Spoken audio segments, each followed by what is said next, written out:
आ भागी बेटी, भाग दो।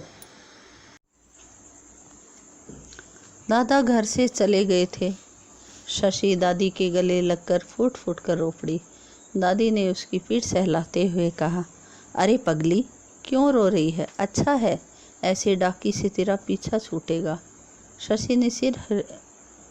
शशि सिर हिलाते हुए बोली, मुझे अभी शादी नहीं करनी दादी। तू पागल हो गई है? लड़के क्या बाहर पड़े हैं जो बाहर जाते समय दादा को मिल जाएंगे? दादी की बात सुन शशि मुस्कुरा दी और दादी के गले लग गई।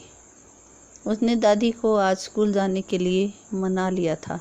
दादी ने हामी भर दी। शशि जल्दी जल्दी घर का काम करने लगी। उसका दिल बल्लियों उछलने लग रहा था। शशि स्कूल जाने के लिए घर से निकलने लगी, तभी दादी ने जोर से कहा, जल्दी आ जाना, तेरे दादा ना जाने कब आ टपके। स्कूल के गेट पर उससे उसके सभी दोस्त और सहेलियां मिली।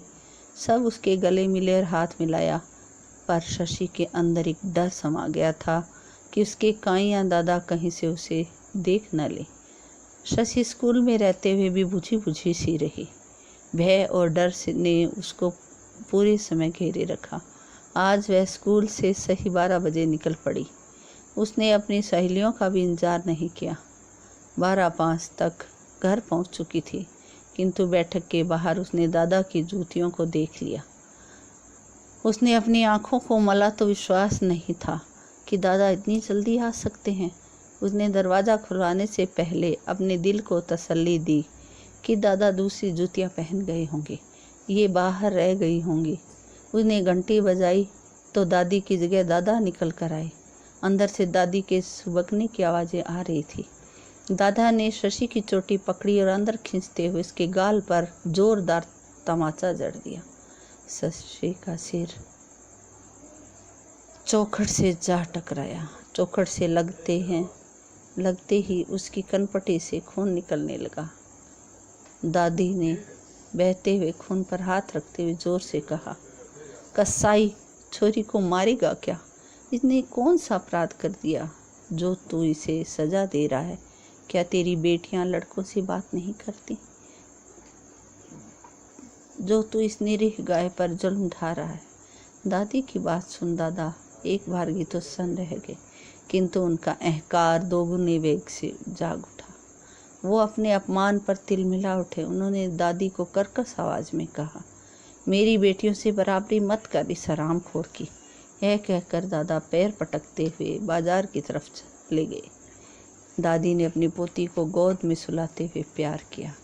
उसे पानी का गिलास पिलाया और थाली में खाना डालकर उसे खिलाने लगी।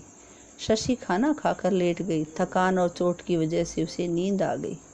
दादी ने डेटॉल से उसके घाव को साफ किया और पट्टी कर दी। साथ ही दर्द निवारक गोली भी दे दी। गोली के नशे के कारण शशि 2-3 घंटे चैन से सो ली। तभी शशि को कुछ आवाज़ें सुनाई दी। वह नींद के नशे में थी, किंतु कुछ कुछ उसे समझ आ रहा था। दादा, दादी और चाचा आपस में बातें कर रहे थे। दादा का कहना था कि वो पास के गांव में जो लड़का देख कर आए हैं उसके लिए ठीक रहेगा। चाचा तो हाँ में हाँ मिला रहे थे, किंतु दादी विरोध कर रही थी। उन्हें लड़का बिल्कुल भी पसंद नहीं आ रहा था। लड़का कुछ काम धंधा नहीं करता था, बस झोला छाप वैद बना घूमता था। दवाइयों का कुछ ज्ञान न था, किंतु मजबूरी है उसकी। बेचारा उल्टी सीधी दवा देकर गुजारा कर रहा था। दादा दादी में ठनी हुई थी। दादी ने स्पष्ट कह दिया था कि कोई सरकारी नौकर ढूंढ दो, भले ही बाबू हो। मैं अपनी पोती को कुएं में नहीं धकेल सकती। दादा ने दादी से साफ कह दिया था, बहस मत कर, मैंने कह दिया सो कह दिया। दादी पैर पटकते हुए रसोई में जा चाय बनाने लगी। चाची ने कहा, अम्मा जी मैं बना देती हूँ। दादी ने उसे फटकारते हुए कहा, अपना काम कर, पंचायती मत लगाया कर। चाची भुनभुनाते हुए अपने दूसरे काम में लग गई। शशि को अब पूरा होश आ चुका था। दादा की बात सुनकर उसके होश भी उड़ गए। उसने सोचा था दादा कोई लायक लड़का उसके लिए ढूंढेंगे। वह अदरक कूटने की आवाज़ सुनकर रसोई की तरफ चल दी। दादी खरल में अदरक को जोर जोर से कूट रही थी, मानो वो अपना सारा गुस्सा अदरक पर निकाल रही हो। उसने दादी का हाथ पकड़ते हुए कहा, लाओ दादी, मैं कूट दूं, आप चल कर बैठो, चाय मैं बना कर ला रही हूँ। दादी ने कातर निगाहों से शशि को देखा। उसने अपनी पोती पर बहुत दया आ रही थी। शशि मंद मंद मुस्कुरा रही थी। उसने होले से दादी के गालों को चूम लिया। दादी की आंखों में आंसू भर आए। दादी मन ही मन सोचने लगी कि मेरे पिता ने भी एक बिना कमाने वाले के साथ मेरी शादी कर दी थी। मैंने तो जैसे तैसे अपना गुजारा कर लिया, किंतु आज के समय में कमाने वाला पति बहुत ज़रूरी है। चाय में उबाल आ चुका था। शशि दादी के चेहरे पर आते जाते भावों को देख रही थी, पर कुछ कह न रही थी। शशि ने दादी के हाथ हिलाते हुए कहा, दादी चाय तैयार है। शशि चाय टेबल पर रख दी थी। शशि ने चाय टेबल पर रख दी थी। दादा ने शशि को अपने पास बैठा लिया। उसने शशि से कहा, शशि, अब तेरे सिर में ज़्यादा दर्द तो नहीं है ना? शशि ने आंखें झुकाई, ना में सिर हिला दिया। दादा के चेहरे पर कुटिल हंसी छा गई। दादा ने ज्यों ही लड़के की बात करने की कोशिश की, शशि तेज गति से अंदर जा अपना काम करने लगी। उसे दादा पर बहुत गुस्सा आ रहा था। लड़का ढूंढने गए, वो भी निकम्मा। ना जाने निकम्मों को निकम्मे ही कहाँ मिल जाते हैं। उसने खा जाने वाली निगाहों से दरवाजे की ओर से दादा को देखा। शायद दादा उसकी आंखों को सामने से देख लेते तो आंखें फोड़ देते। तभी तो उसने सामने से दादा को नहीं देखा। दादा ने उठकर जाती शशि को देखकर हुंकारा जरूर भरा था। एक खामोशी पसर गई थी। सब चुपचाप चाय पीने लगे। बस चाय की चुस्कियों की आवाज़ें आ रही थी। बीच में दादा के चाय सुड़कने की भी आवाज़ आ रही थी।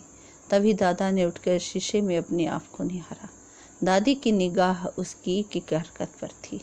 उस निठल्ले और निकम्मे इंसान को देखकर दादी अंदर ही अंदर कुटती रहती थी और कोसती रहती थी उस दिन को जब वह निकम्मा उसके पल्ले पड़ा था। दादी ना जाने दादा पर कैसे रीझ गई थी। दादा को शीशे में निहारते देखकर दादी बोली, बूढ़ी घोड़ी लाल लगाम। दादा बेशर्मी से बोले, आदमी का दिल तो जवान होता है।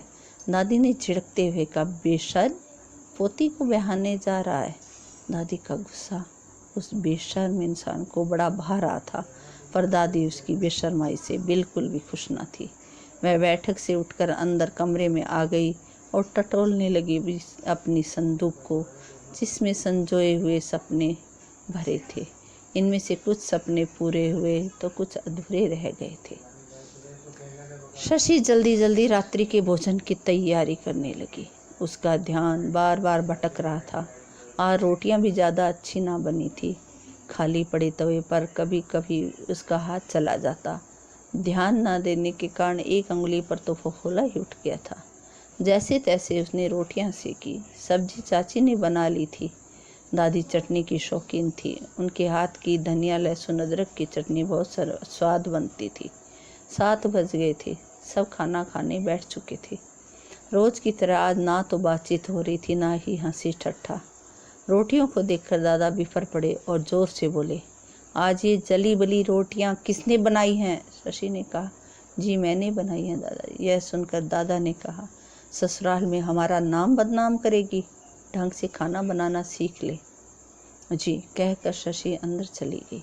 उसका खाना खाने को बिल्कुल मन नहीं था। दादी की मनुहार से उसने 2 रोटी खा ली। अगले दिन दादा गांव के 5 आदमी लेकर लड़के के रोकने की रस्म अदा करने चले गए। वहीं दादा के साथ के आदमी ने लड़के के पिता से कहा, लड़की तो देख लेते। लड़के के पिता बोले, हमने आपको देख लिया, लड़की अच्छी ही होगी। बात पक्की हो गई।